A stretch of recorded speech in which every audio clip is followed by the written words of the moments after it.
quite well. Again, they don't get any better than they do with their best response to levodopa, however. Thank you very much.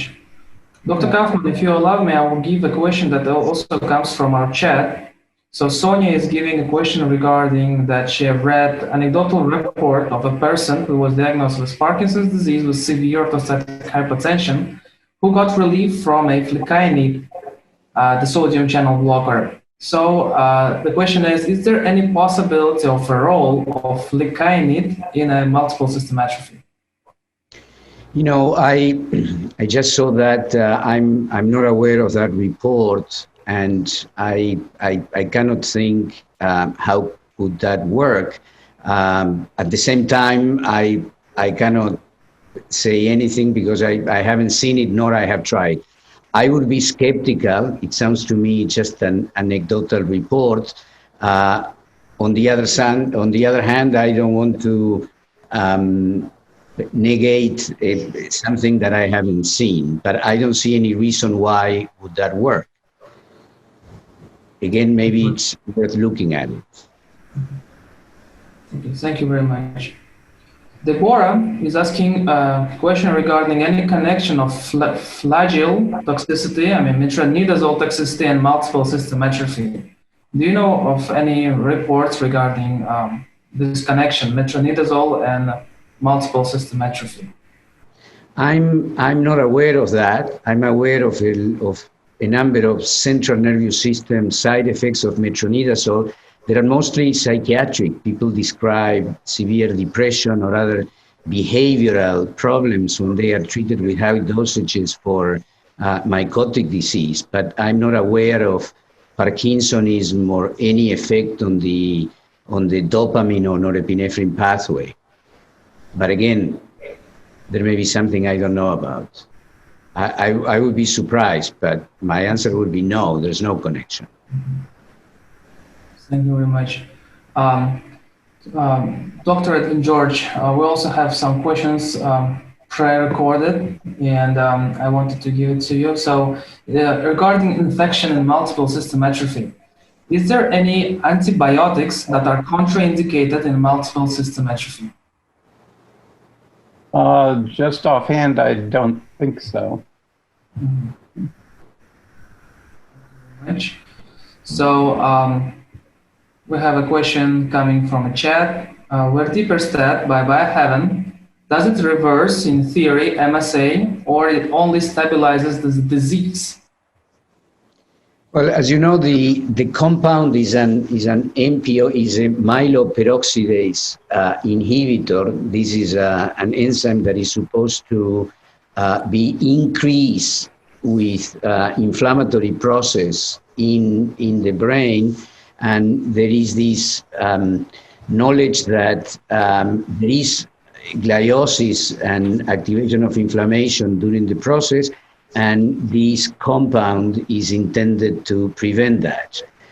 There was a small trial last year that, or 2 years ago, that in patients with MSA that did not fulfill the primary endpoint, which was only imaging. There was a PET scan imaging to show inflammation that did not show improvement, but the study was small.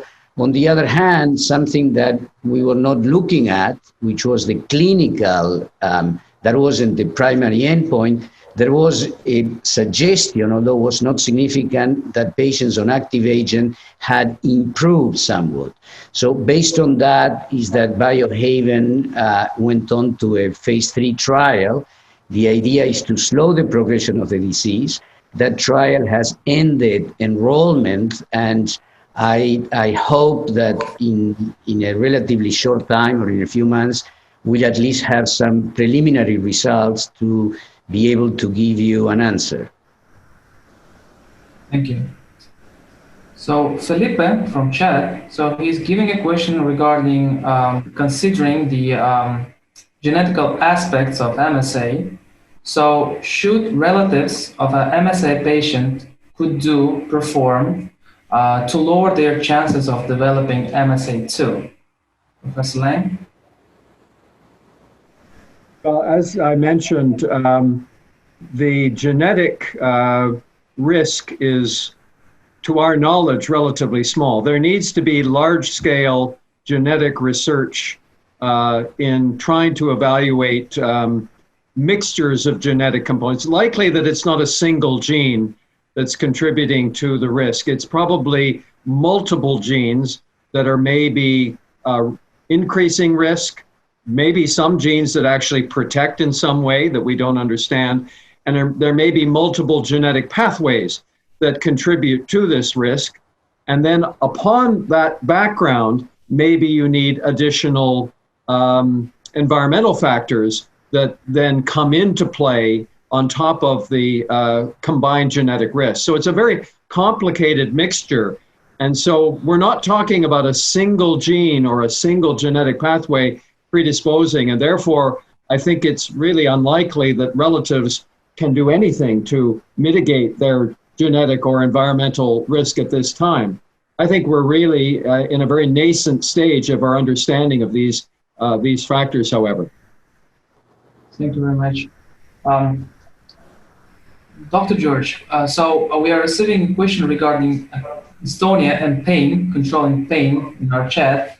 So I also wanted to fulfill this question with role of, so we have a question before. So is there any role of ketamine or marijuana in controlling pain? And what is the main tactics, strategies for pain management in MSA patients, including pain from dystonia?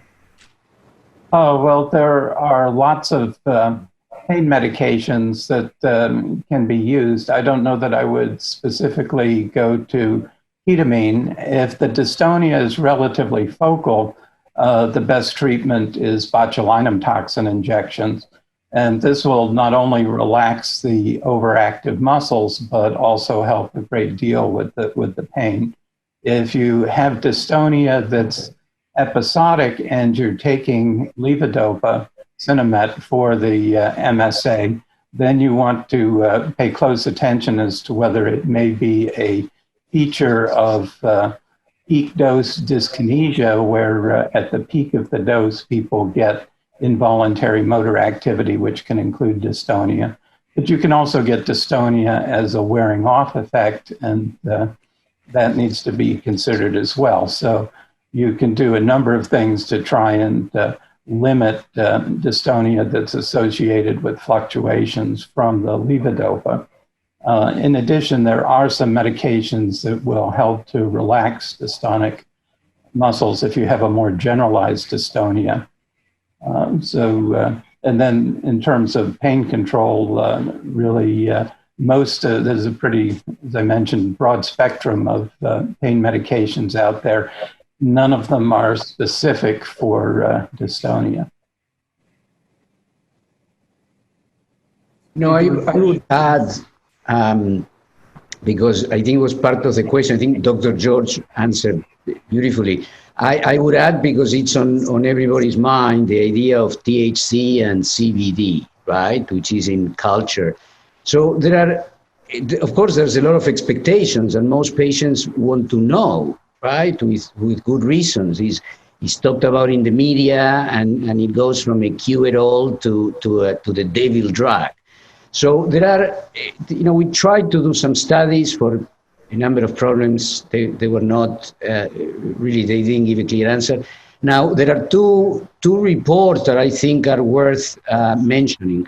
One is a recent one from the Austria group for non-motor symptoms of Parkinson's, saying that CBD significantly decreased them.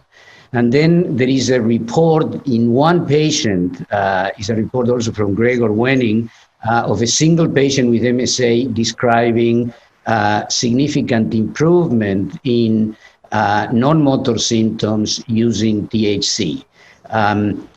That's all I really know. And then I have a lot of reports from patients that many of them tell me, I use it and it works. Others tell me I use it and it has been terrible and I would never use this again. So I think that the jury is still out, but I do understand the curiosity of patients about using it. Yeah, thank you very much. Thank you very much. Linda is asking a question from all of us. Is there any systemic progression of the various autonomic functions, such as bladder go first, then cardiac, then lungs, or is it random, or is it by like stages? You know, most most commonly, I would say that the most, orthostatic hypotension is common. NOH is common. It can occur at the beginning of motor symptoms, or it can predate motor symptoms. It can occur in MSA, can occur 1 or 2 or 3 years. Usually is less than 5 years, as opposed to Parkinson's, that the gap between orthostatic hypotension and motor symptoms can be longer. In MSA is usually relatively short. But an important thing to realize is that NOH may not distinguish MSA from Parkinson's, particularly initially. However, the bladder involvement seems to be much more specific for MSA. In which way? Bladder urgency is common in all Parkinsonian syndromes, but bladder retention, significant bladder retention, is almost diagnostic of MSA if it occurs early on.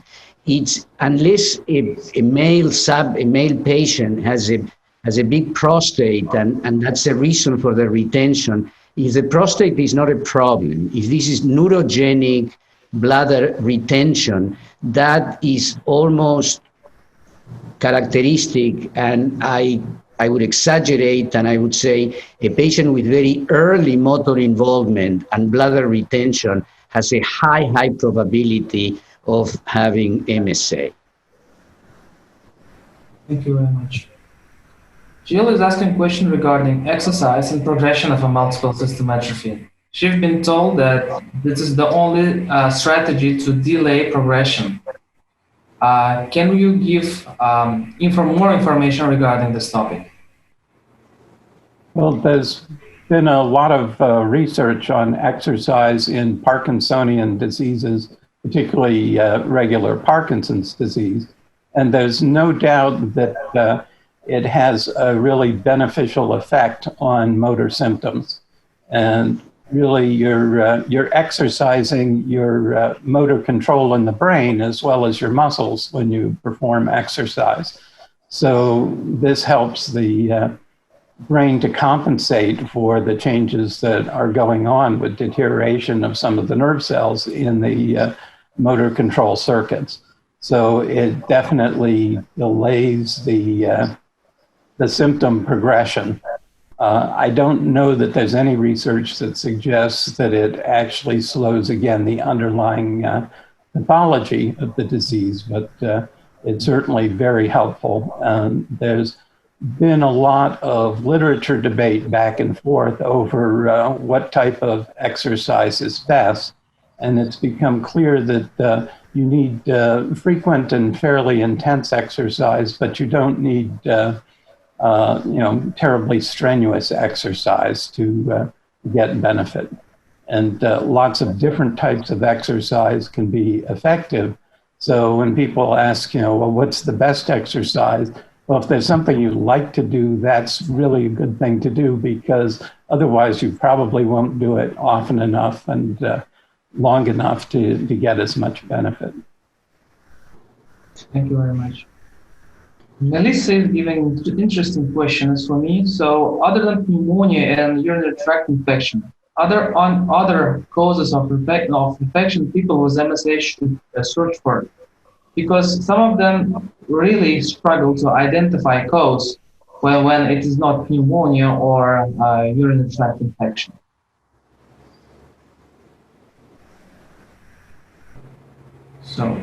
Well, pneumonia is fairly frequent because of potential problems with swallowing, and because of the bladder control problems, people are at much greater risk of bladder infection. So we always look for those first, but you can get any other type of infection just as everyone else can. So once you've excluded the usual suspects, so to speak, then you need to go through the usual workup to try and figure out where the infection is. There's no other specific types of infection that are really that much more common in people with MSA than in other parts of the population. We also had a pre-recorded question regarding this topic. So what is the most common proximate cause of death in patients that have MSA? Well, I think, as we were discussing before, it's unfortunately the complications of a very debilitated state. And so they most commonly are infection, pneumonia, urosepsis. In very debilitated patients, also, it's important to remember skin infections and ulcerations of the skin can be a very significant problem and sometimes not looked for carefully enough. So you can have infections that end up causing abscesses and even spread to bone. And so this is one of the most important reasons for very careful skin assessments and control of that. But really the major sources of death are the complications of a very debilitated state. Yeah, thank you. So Samira gives a question regarding, is there any evidence of steroids being useful in MSA patients? No. Okay. So Dr. Edwin George, we also had a question for you recorded before. Is there any... Maybe we should answer that because that means many different things, right? So anabolic steroids to improve strength and things like that. No, I'm not aware of any studies. Obviously, things like creatine and other treatments to try to bolster muscle function would be of interest, but I'm not aware of any evidence that they've helped. On the other hand, corticosteroids really have so many complications that we really would not consider these. I know that, for example, there is some suggestion that steroids may be useful in sustaining or improving outcomes from COVID infections. Remember, those are very disabled people on ventilators that are getting that kind of treatment. So, no, I don't think we should be thinking about steroids of either any type. The COVID actually causes a lot of inflammatory problems as well. So there's a specific role for steroids if you get some condition that has a lot of severe inflammation, but otherwise, no. So moving on to the next question, is there any possible medication for dizziness in MSA? I think they mean by dizziness ataxia, or this kind of... Dizziness is a pretty broad term, and it can refer to lightheadedness, which can be related to blood pressure problems. It can be related to ataxia and disequilibrium, which are balance problems likely related to cerebellar symptoms. And as I think Dr. Lang mentioned earlier, there's not much that helps with the cerebellar symptoms. There are a few things that I mentioned in my talk earlier that we try, but they're not dramatically effective. But then the other type of dizziness is vertigo, where you get a spinning sensation that has to do with some sort of problem in the balance organs in the inner ear. And there's no preponderance of vertigo in patients with multiple system atrophy. There are things that can be done about that, and there's a drug that's marketed as Antivert. I'm blocking on the generic name at the moment. That actually is a vestibular suppressant, and there are a few other drugs that can be used as vestibular suppressants. So if you're having really strong spinning sensations, those medications can help to suppress that. But you have to recognize that they're suppressing the balance organs, so they also make your balance overall worse. So they're best used when the vertigo is fairly intense. And then if it becomes relatively stable, we like to use vestibular therapy, a form of physical therapy, to try and recalibrate the brain to deal with what's going on in the inner ear. Thank you. Thank you. You know, I would add, Dr. George made a very comprehensive answer. I would add that dizziness, the word dizziness, is the most frequently used word by patients when they have orthostatic hypotension. That sensation of dizziness, in the south of the US, they call it swim-headedness, or a sensation that something is amiss. The most, although it's a very non-specific term, in patients with MSA, 90% of the times that is due to orthostatic hypotension. And fortunately, it does have a treatment. So when patients complain of dizziness, the first thing to do is to ask, when is that dizziness occurring? If the dizziness is occurring when the patient is in bed moving the head, that can be vestibular. But if the dizziness occurs only when the patient stands up and disappears when he or she is flat, that is very likely orthostatic hypotension. So it is very, very easy to make the diagnosis. All you need is a sphygmomanometer and take your blood pressure and heart rate when you are flat in bed, then sit up and stand, wait for a few minutes, or 2 or 3 minutes, better 3 minutes at least, take your blood pressure and heart rate again, and if the blood pressure now is significantly lower, that is likely the cause of your dizziness. And I want to emphasize that that has treatment, and treatment that is quite effective.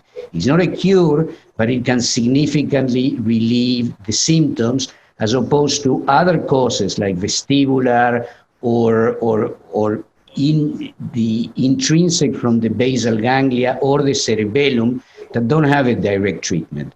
But the orthostatic hypotension produces the symptoms, can be controlled, and can improve the symptoms. Thank you. So as we are discussing orthostatic hypotension, we have a question regarding, is there any difference between neurogenic orthostatic hypotension and postural tachycardia syndrome? Is there any difference?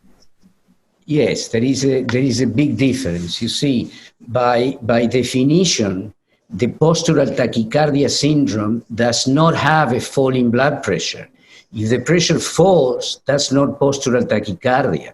So it's very important that it's called postural tachycardia because the blood pressure doesn't go down. Now, this postural tachycardia syndrome is not, and I want to repeat, is not what happens with patients with multiple system atrophy. What happens with patients with multiple system atrophy is that when they stand up, the blood pressure goes down, falls, and as a response, the heart rate goes up. But it doesn't go up as much as would go up in a normal person. It cannot compensate enough. And it is that insufficiency in the increase in heart rate, together with the fall in blood pressure, that defines neurogenic orthostatic hypotension. In fact, there is a very simple bedside way or test to distinguish whether the fall in blood pressure is because the patient is taking diuretics or is volume depleted or has been vomiting or is deconditioned. In those patients, the fall in blood pressure is accompanied with a huge increase in heart rate. In patients with MSA, that doesn't happen. The increase in heart rate is much less. So the question arises, okay, much less, much low, what is the actual number? And we came up with a very simple number. And it's a number that you can remember at the bedside. And that is, if your heart rate increases less than half a beat per minute per millimeter of mercury that your systolic pressure goes down, that is neurogenic orthostatic hypotension. If your heart rate increases more than half beat a minute per millimeter of mercury that the blood pressure falls, that's very likely non-neurogenic. Thank you very much. So Dennis is giving a question regarding the cognitive impairment and psychotic symptoms. Are they typical for MSA? And Kevin is giving also a related question. Can untreated low blood pressure be related or cause hallucinations and delusional behavior? Well, untreated low blood pressure can cause confusion, but it's usually not sufficient in and of itself to cause hallucinations and those forms of problems. These symptoms do come up in all the Parkinsonian diseases, including multiple system atrophy, hallucinations, and delusions. They are somewhat related to medications. Most of the medications that we use to treat the Parkinsonian symptoms, including especially the levodopa, can provoke hallucinations. And that's because some of the same neurotransmitters, particularly dopamine, are important in perception and what we call reality testing, as well as in the motor system. So they can be treated. You have to be very careful because many of the medications that are out there to suppress hallucinations and delusions are things that actually block dopamine from working. And so they do the opposite to your ability to move as what a drug like Sinemet does. However, there are selected agents that have much less effect on the dopamine system, usually more on what we call the serotonergic system. And there's one that's specifically marketed for Parkinsonian conditions, pimavanserin, but there are also some of the older medications that are around that tend towards the end of the spectrum that's better tolerated in people who have Parkinsonism. So we can usually manage to find a treatment between adjusting the medications we're using for movement, as well as adding a medication that will help suppress hallucinations and delusions without making the movement problems worse. You know, again, Dr. George gave a comprehensive and fantastic answer. I'm just making some comments. Number one, we did have, surprisingly, but then 3 patients that with normal doses of SSRI medications like Prozac had hallucinations. We were surprised it wasn't common, and out of a few hundred, 3 of them had clearly drug-related hallucination. Now, what I would like to mention, and perhaps Dr. Lang could comment on that, is that if a patient that we believe has MSA starts describing hallucinations or episodes of confusion that do not appear to be drug-related, one should wonder if the diagnosis is correct.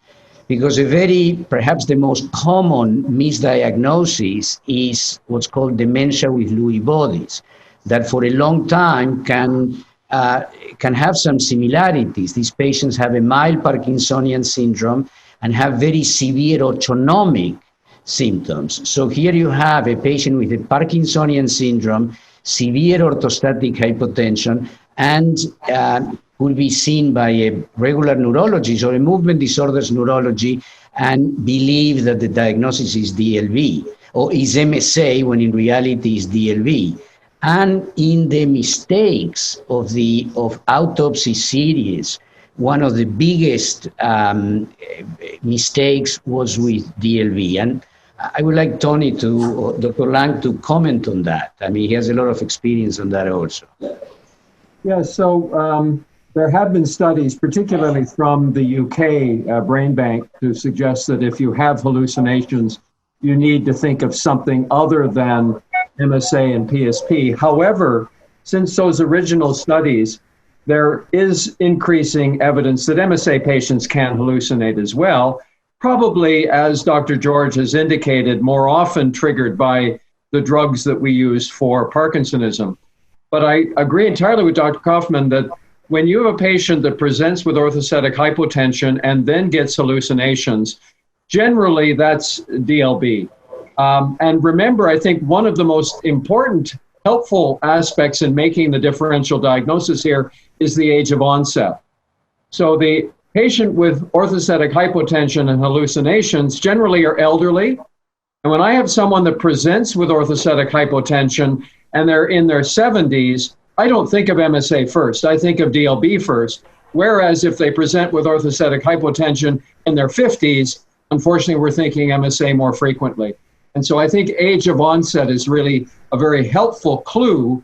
And then the hallucinations tend to push you in one direction or other as well, especially if they've not been triggered by drugs. Thanks. Thank you. So Becky, you have a question regarding interesting topic regarding the body temperature. So we also had the same question pre-recorded. So what can patient self or caregiver do to help control body temperature?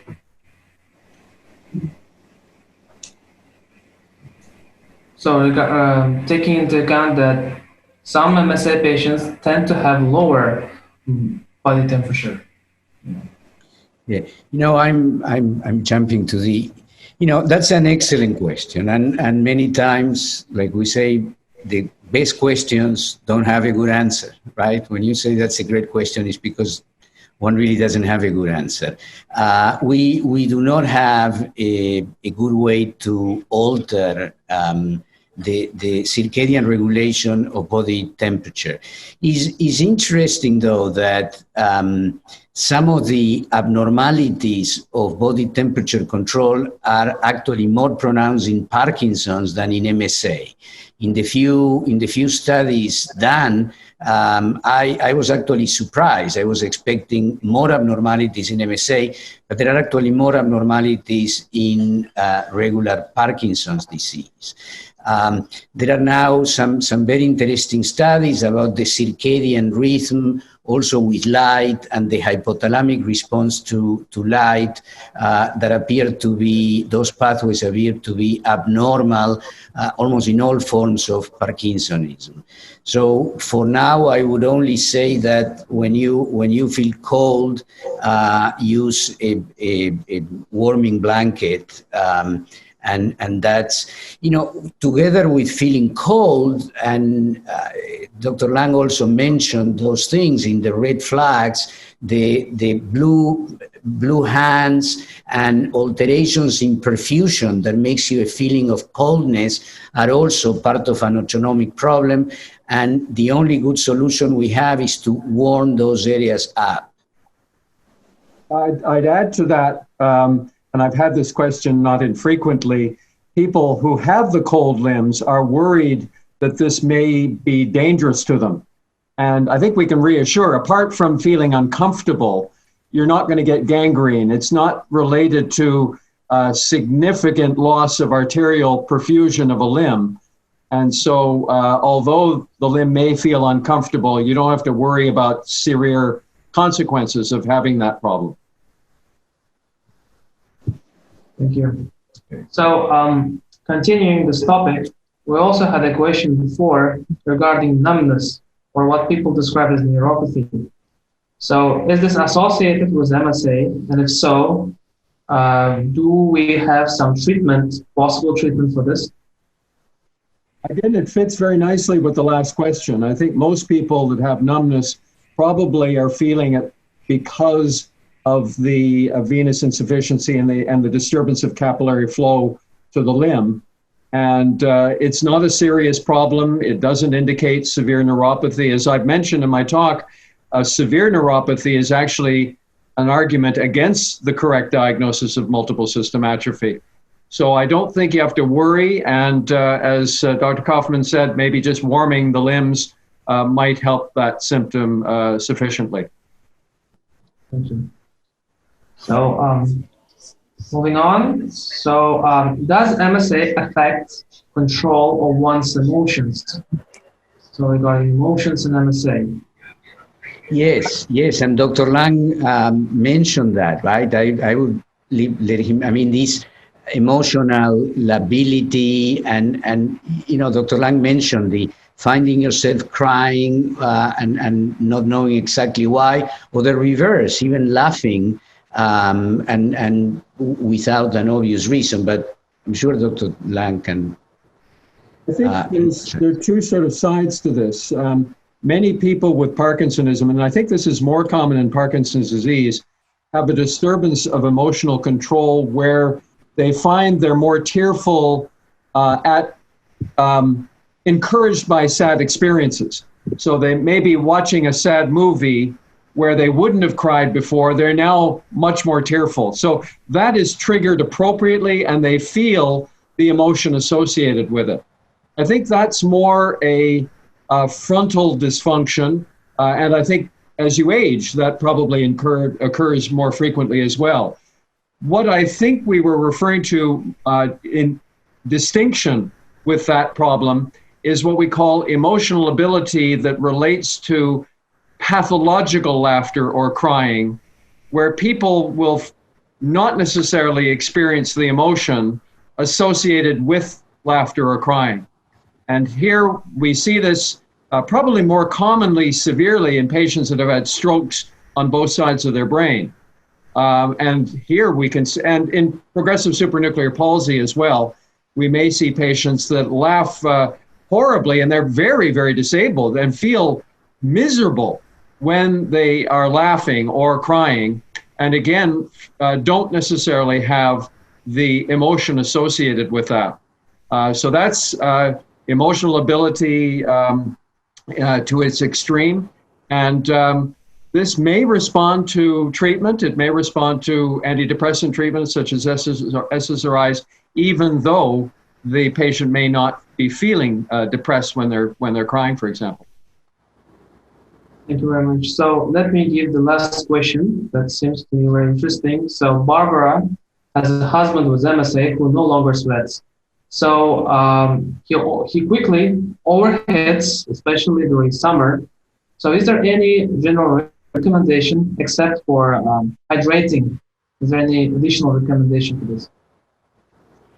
Well, she's doing the right thing, is hydration, but in addition to hydration, let me just give you an example. You know, there's a disease called congenital anhidrosis that people don't sweat at all.